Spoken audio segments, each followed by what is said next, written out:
রাজ্যপালের কোনো অনুমোদন ছিল না, সবচেয়ে বড় কথা তিনি কোনো অনুমোদন দেন। দেখুন, রাজ্যপাল অনুমোদন দেননি। এর আগেও আমরা দেখেছি সায়ন্তিকা এবং রিয়াত হোসেন তাদের দুজনের শপথ গ্রহণ নিয়ে বারবার রাজ্যপাল বলেছেন রাজভবনে এসো, ওখানে শপথ গ্রহণ পাঠ করানো হচ্ছে। সেখানে বারবার করে রাজ্যপালকে অপমান করা হয়েছে। মুখ্যমন্ত্রী বলেছেন আমার বাবা রাজভবনে যেতে আমার ভয় লাগছে। নাকামি করছেন, হ্যাঁ, নাকা সাচ্ছেন। আপনি যখন মুখ্যমন্ত্রী হওয়ার পর শপথ গ্রহণ নিতে গেছিলেন, কোথায় গেছিলেন? রাজভবনেই তো গেছিলেন।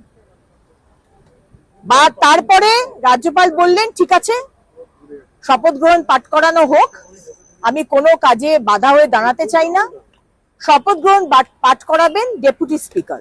সামান্য ব্যাপার, সেটা